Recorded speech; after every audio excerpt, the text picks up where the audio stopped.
చెప్పండి అన్న, ఎప్పటి నుంచి కూర్చుంటున్నారు ఇక్కడ? మేము 10 రోజుల నుంచి ఇప్పుడు 3వ రోజు ఇక్కడ కూర్చుంటున్నాము. 10 రోజుల నుంచి మేము చేస్తున్నాము. ఏదో రకంగా ఒక గాంధీ భవన్ ముట్టడి కానీ, ఒక ఇంద్రభవన్ దగ్గర దీక్ష మహాధర్నా కానీ అలా చేస్తూనే ఉన్నాము. బట్ ఎక్కడ కూడా గవర్నమెంట్ నుంచి ఎటువంటి సంకేతాలు లైక్ వచ్చి చర్చించండి అని మాత్రం చెప్పట్లేదు. మా వీసీ గారు అయితే అసలు ఇంకా పర్మిషన్ కూడా ఇవ్వట్లేదు కలవడానికి. కలిసి ఒక మీ ప్రాబ్లం మేము సాల్వ్ చేస్తాము అనే విషయం మాత్రం చెప్పట్లేదు. మా ఒకటే రిక్వెస్ట్, మా బాధ ఏంటో తెలుసుకోండి. మాకు ఖర్చులు ఉన్నాయి, పర్మనెంట్ వాళ్ళకి 3 లక్షలు వస్తున్నాయి, వాళ్ళకు ఖర్చులు ఉన్నాయి, మాకు అవే ఖర్చులు ఉన్నాయి. మాకేం తక్కువ లేవు. మాకు 2 పిల్లలు, వాళ్ళు స్కూళ్ళకు, అందరికీ మాకు అవే ఖర్చులు. కానీ మాకు వచ్చేది 50-60 వేలు మాత్రమే. ఎన్ని సంవత్సరాల నుంచి మీరు ఇక్కడ టీచింగ్ చేస్తున్నారు? నేను 2010 నుంచి చేస్తున్నాను. ఇప్పటికి 15 ఏళ్ళు అవుతుంది. సగం జీవితం అయిపోయింది. ఇప్పుడు బయటకు పోయి జాబ్ చేద్దామంటే కూడా జాబ్ రాదు. సో ఇలాంటి పరిస్థితుల్లో మేము ఎక్కడికి పోలేము. కొత్త రిక్రూట్మెంట్ నోటిఫికేషన్ వేసి రండి అంటే అక్కడ ఎగ్జామ్ పెడతామంటున్నారు. ఇంకా ఆ ఎగ్జామ్ పెట్టిన దాంట్లో మా స్టూడెంట్స్ వచ్చి మాతో పోటీ పడితే మేము ఇక్కడ చెప్పేది 1-2 సబ్జెక్టులు. మెయిన్గా మా 10 ఏళ్ళకి ఒక 4-5 సబ్జెక్ట్ అంటే సెమిస్టర్కి ఒక 2 సబ్జెక్టులు లేదా 3 సబ్జెక్టులు ఉంటాయి. అలా మేము 6 సబ్జెక్టులు మేము పర్ఫెక్ట్ ఉంటాము. కానీ పిల్లలు మేము చెప్పిన పిల్లలు అందరూ ఫ్రెష్గా వచ్చేస్తారు. వాళ్ళతో పాటు మేము పోటీ పడడం కరెక్టేనా, సమంజసమేనా, అది అధికారులు ఆలోచించాలి. ఏం లేదు, డాక్టర్ ధర్మతేజ, నేను ఈ యాక్షన్ కమిటీ కోఆర్డినేటర్. ఏం లేదు, 3వ రోజు ఇది నిరవధిక సమ్మె ప్రారంభించి అన్ని యూనివర్సిటీల లోపల వైస్ ఛాన్సలర్లు వాళ్ళ టెంట్ వేయడానికి, సమ్మె చేసుకోవడానికి, ధర్నా చేసుకోవడానికి అన్ని ఏర్పాట్లకు పర్మిషన్ ఇచ్చారు. కానీ కేవలం ఉస్మానియా యూనివర్సిటీలో మాత్రం అటువంటి పర్మిషన్ మనకు లేదు. ఎందుకు మరి చెట్ల కింద చేయవలసిన అవసరం ఏమొస్తుంది? అదే, మాకు టెంట్ లేదు, ఏం లేదు. పర్మిషన్ కొరకు లెటర్ రాసాము, ఇప్పటి వరకు మాకు సమాధానం లేదు. చూస్తాం అంటున్నారు. ఈరోజేమో పోలీస్ బలగాన్ని తెచ్చిపెట్టారు. ఎప్పుడైనా అరెస్ట్ చేసే పరిస్థితి ఉంది. ఎందుకంటే పోలీసు వాళ్ళు చెప్పారు ఏంటంటే వాళ్ళకు పర్మిషన్ లేదు, వీళ్ళంతా కూర్చోవడం వల్ల మా అడ్మినిస్ట్రేషన్ న్యూసెన్స్ క్రియేట్ అవుతుంది, కాబట్టి వెంటనే తొలగించమని వాళ్ళకు కంప్లైంట్ చేసినట్టు తెలిసింది. ఉస్మానియా యూనివర్సిటీలో ఆందోళన, నిరాశనలు, ధర్నాలు చేయొద్దు అని చెప్పేసి ఆల్రెడీ వీసీ సర్క్యులర్ జారీ చేయడం జరిగింది. మరి ఇది అధ్యాపకుల మీద కూడా ఇది వర్తిస్తుందా? అదే చెప్తున్నా. ఆశ్చర్యకరమైన విషయం ఏంటంటే యూనివర్సిటీ ఉద్యమాల గడ్డ అంటాము, తెలంగాణ రావడానికి మెయిన్ కారణం యూనివర్సిటీ అంటాము. అటువంటి పరిస్థితుల్లో వైస్ ఛాన్సలర్ మొన్ననే ఒక సర్క్యులర్ చేశారు, ఎలాంటి ధర్నాలు చేయొద్దు, ఎలాంటి చేయొద్దని. దానికి అనుగుణంగా ఆయన చేసినటువంటి నిర్బంధాలకని మేము అనుకుంటున్నాము. కాబట్టి ఇది మంచి పద్ధతి కాదు. మేమైతే కనీసమైనటువంటి డిమాండ్ ఏదైతే ఉందో, ఎలాంటి పొజిషన్ లేకపోయినా, అర్హత లేకపోయినా, శాలరీ లేకపోయినా మేము పూర్తి సమర్పణాభావంతో యూనివర్సిటీ అభివృద్ధి కొరకు ప్రయత్నం చేస్తున్నాం. ఇప్పుడు చూడండి, గవర్నమెంట్ ఏం చెప్తుంది, 15 సంవత్సరాలుగా రిక్రూట్మెంట్ లేదు, కాబట్టి మేము రిక్రూట్మెంట్ నోటిఫికేషన్ ఇచ్చామని చెప్పి. కానీ ఒక మాట అదే సమయంలో గుర్తుపెట్టుకోవాలా, ఈ 15 సంవత్సరాలు ఎవరు చదువు చెప్పారు? ఆ బీద విద్యార్థుల కొరకు బీద కాంట్రాక్ట్ అసిస్టెంట్ చదువు చెప్పలేదా? కాబట్టి ఆ 15 ఏళ్ళ యొక్క సర్వీస్ను మనం వృధానా?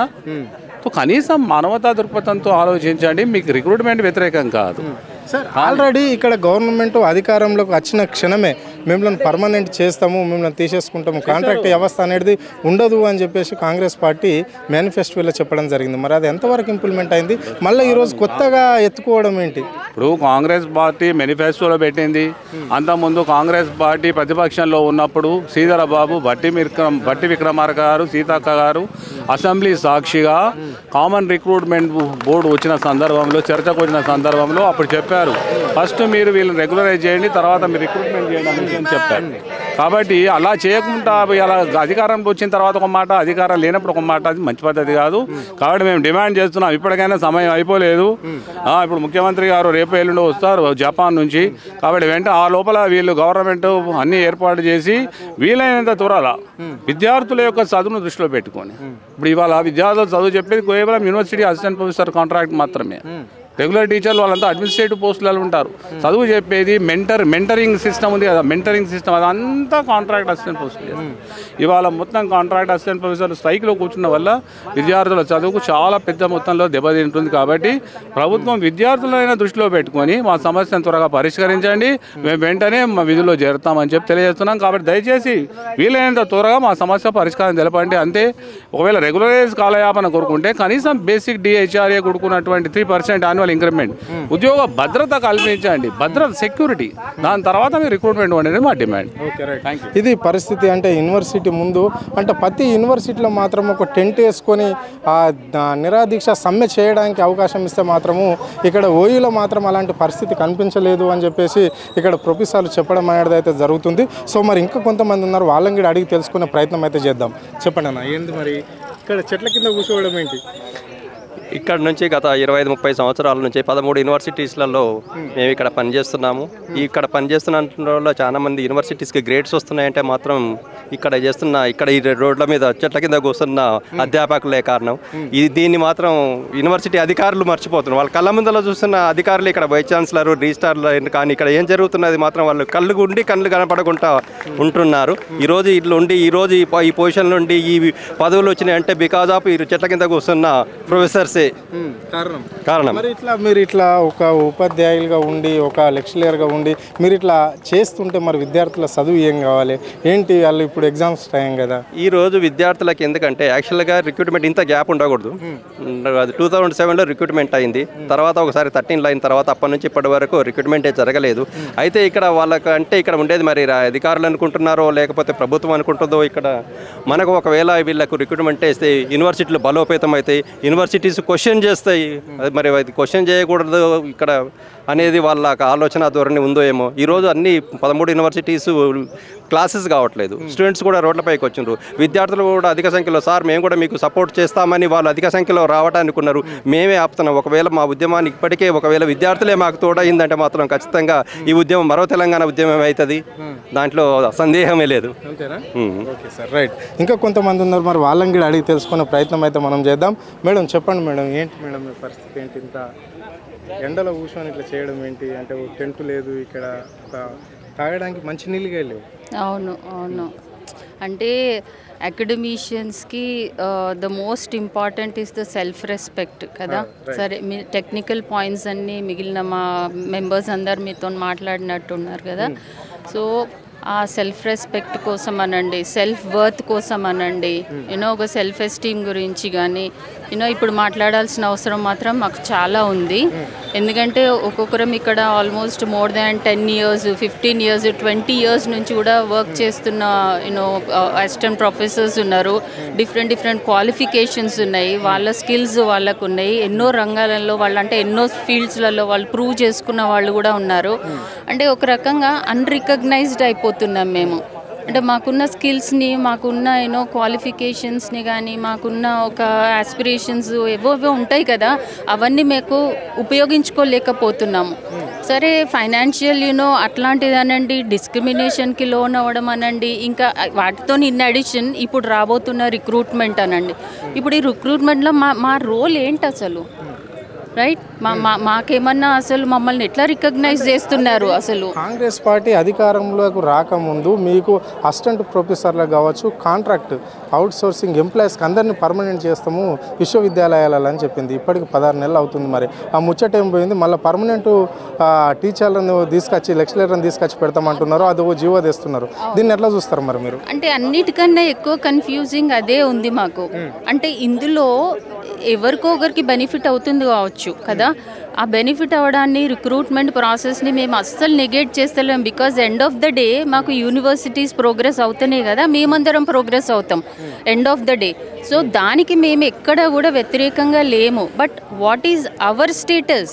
మా స్టేట్ ఏంటి? ఎందుకనంటే 10 years, 15 years, 20 years మీరు ఒక దాంట్లో చేశాక ఒక్కొక్కరికి దగ్గర 30-35 years వస్తున్నాయండి. ఇప్పుడు మళ్ళీ వీళ్ళందరూ ఒక డిఫరెంట్ ఫీల్డ్కి వెళ్తారా, ఒక డిఫరెంట్ ప్లేసెస్కి వెళ్తారా? ఎక్కడ ప్రూవ్ చేసుకుంటారు? అంటే మేము అందరము ఇది మాది అని మేము ఓన్ చేసుకొని, మా ఒక రకంగా చెప్పాలంటే మా లైఫ్ని మేము దారబోస్తున్నాం కదా. సో ఇది మాదే కదా. వాళ్ళది వేరే వాళ్ళది ఎంత ఓనో మాది కూడా అదే కదా. లేకపోతే మేము అందరం వేరే దగ్గరికి వెళ్ళిపోతుంటాం కదా. ప్రతి ఒక్కటి వదిలేసుకొని ఇక్కడికి వచ్చి వర్క్ చేస్తున్నామంటే మేమందరం కూడా ఎంతో కొంత ఆశిస్తాం కదా ఇక్కడ నుంచి. ఈరోజు మాది ఏం ఆలోచిస్తున్నారు మీరు? మాకు వర్త్ లేదా? మా వర్త్ లేకుండానే మీరు ఇంత దూరం వచ్చిండ్రా? మేము చెప్తేనే కదా మా పిల్లలందరూ భవిష్యత్తు వాళ్ళకి క్రియేట్ అయితేనే కదా. That it self proves. ఎంతమంది ఉన్నారు మేడం కేవలం ఓయూకి సంబంధించి ఎంతమంది ఇట్లా అసిస్టెంట్ ప్రొఫెసర్లు ఉన్నారు కాంట్రాక్ట్ లెక్చరర్స్ సంబంధించి? ఓవరాల్గా 1200 ఉన్నారండి. స్టేట్లో 1200 ఉన్నారు. ఉస్మానియాలో దగ్గర ఉస్మానియాలో హార్డ్లీ ఒక 15 ఆల్మోస్ట్ ఒక 200 to 300 ఉన్నారు కావచ్చండి ఎగ్జాక్ట్ నంబరు. సో వీళ్ళందరికీ మొత్తం ఓవరాల్గా చెప్తున్నాను నేను, వీళ్ళకు 1400 మందికి ఓవరాల్గానే చెప్తున్నాను నేను. వీళ్ళని ఫస్ట్ ఆఫ్ ఆల్ గుర్తించండి, రికగ్నైజ్ దెమ్, అక్నాలెడ్జ్ దెమ్. అంటే అథెంటికల్లీ మీరు అక్నాలెడ్జ్ చేయండి. వీళ్ళు ఏమేమి ధారపోసి ఇన్నేళ్ళుగా చేస్తున్నారో వాళ్ళని అక్నాలెడ్జ్ చేయండి. ఒక అకాడమిషియన్కి ఇచ్చే గుర్తింపు ఇవ్వండి ఫస్ట్ ఆఫ్ ఆల్. అది చాలా ఇంపార్టెంట్ కదండి. మీరు ఒకసారి ఆలోచించండి, వాళ్ళ సెల్ఫ్ రెస్పెక్ట్ కూడా ఉండదా? ఒక గురువుకి సెల్ఫ్ రెస్పెక్ట్ ఇవ్వరా? అంటే నేను ఒక సైకలాజికల్, ఇమోషనల్ అండ్ ఇట్లా ఆ పర్స్పెక్టివ్లో చెప్తున్నాను. వాళ్ళ సెల్ఫ్ ఎస్టీమ్ని కూడా, వాళ్ళ ఇమోషనల్స్ అసలు ఎంత అడ్జేస్తుంది చెప్పండి? ఎంత దెబ్బతీసే పని ఇది. సో అది ఆ రికగ్నిషన్ ఇవ్వండి. ఏం చేయాలనుకుంటున్నారు మీరు అన్నది అది చేయండి, బట్ మా విషయం ఏం చేస్తారు అన్నది కూడా మీరు చెప్పండి. That is the most important thing. Acknowledge చేయడము అండ్ చేసేవి కూడా కరెక్ట్గా చేయడం. యూజీసీ పే స్కేల్ అంటారా, మేమేం అడుగుతున్నాము? First of all give a proper hearing to all this and let us come to a conclusion, a proper appropriate conclusion, and then let's go ahead. No problem with that. Okay, thank you. ఇది పరిస్థితి ఏ విధంగా ఉందంటే, ఇక్కడ మేము దాదాపుగా 15 నుండి 25 ఏండ్ల వరకు ఇక్కడనే మేము టీచింగ్ చేసినామని చెప్తున్నారు వాళ్ళు. సో మేము పర్మనెంట్ ఉద్యోగస్తులకు అంటే వాళ్ళు ప్రభుత్వం వేసే రిక్రూట్మెంట్కు మేము వ్యతిరేకం కాదు.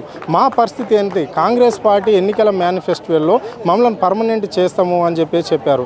ఇప్పటికి మరి పర్మనెంట్ ఎందుకు చేయలేదని చెప్పేసి అంతే మా తపన. సో మాకు ఈ రిక్రూట్మెంట్ వేసి ఉద్యోగాలు ఇస్తే మాకు ఎలాంటి ప్రాబ్లం లేదు అని చెప్పేసి ఇక్కడ ఉన్న ప్రొఫెసర్ చెప్పడం అనేది అయితే జరుగుతుంది. కానీ యూనివర్సిటీ విషయానికి వస్తే దాదాపుగా 300 మంది ఉంటారు. అంటే స్టేట్ మొత్తం 12 యూనివర్సిటీలలో రాష్ట్ర వ్యాప్తంగా 1400 మంది మాత్రమే ఇక్కడ అధ్యాపకులు ఉన్నట్లు వాళ్ళు చెప్తున్నారు. సో ఇంతమందికి చేయండి మళ్ళీ కొత్త రిక్రూట్మెంట్ ఏంటి అని అంటున్నారు. అంటే యూనివర్సిటీకి సంబంధించి ఇక్కడ ఓయూకి సంబంధించి మినిమం షెట్ల కింద కూర్చొని మేము ఇక్కడ నిర్వాహిక సమ్మె చేయవలసిన అవసరం మాత్రం వస్తుంది. ఇక్కడ మినిమం ఇక్కడ ఉన్న రిజిస్టరే కావచ్చు, లేకుంటే వీసీ కావచ్చు, మాకు ఎలాంటి సహకారం చేయడం లేదు.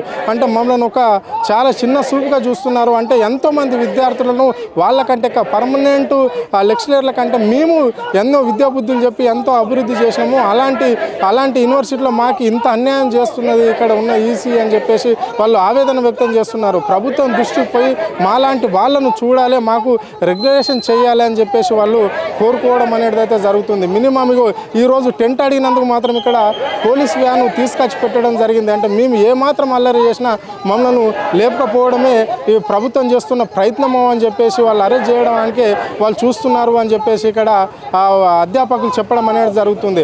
ఇదే కానీ జరిగితే మేము విద్యార్థులను ఆపుతున్నాము, లేకుంటే మరో తెలంగాణ ఉద్యమం జరగవలసిన అవసరం వస్తుంది అని మేము కూడా అనుకుంటున్నాం. విద్యార్థులు వస్తామంటే కూడా మేము వద్దంటున్నాం. అలాంటి విద్యార్థుల భవిష్యత్తులతోటి ప్రభుత్వం కావచ్చు, ఇక్కడ ఉన్న వీసీ కావచ్చు, రిజిస్టర్ కావచ్చు ఆటలాడుకుంటున్నాడు అని చెప్పేసి వాళ్ళు ఆవేదన వ్యక్తం చేస్తున్నారు. ఇక్కడ రెగ్యులరేషన్ అయ్యే వరకు మేము మాత్రం ఇక్కడ ఉద్యమం ఆపేది లేదు అని చెప్పేసి వాళ్ళు గట్టిగా ప్రభుత్వానికి హెచ్చరించడం అనేది జరిగింది. అంటే ప్రభుత్వం ఇచ్చిన హామీనే మేము అడుగుతున్నాము, మేము కొత్త రిక్రూట్మెంట్కు వ్యతిరేకం కాదు అని చెప్పేసి కూడా వాళ్ళు చెప్పడం అనేది జరుగుతుంది. ఇక్కడ ఇప్పటికే 25-30 సంవత్సరాల నుంచి మేము ఇక్కడ కొనసాగుతున్నాము. ఈ తర్వాత మేము ఏ బిజినెస్ చేసుకోవాలో మమ్మల్ని నమ్ముకొని ఒక కుటుంబాలు ఉంటాయి, మాకు రోడ్డున పడే అవకాశం అయితే మాకు కనిపిస్తుంది. రెగ్యులరేషన్ చేయకపోతే పోరాటం ఆగేది లేదు అని చెప్పేసి వాళ్ళు గట్టిగా చెప్పడం అనేది జరుగుతుంది. కెమెరా పర్సన్ ప్రవీణ్తో అరుణ్, ఆద్య టీవీ, హైదరాబాద్.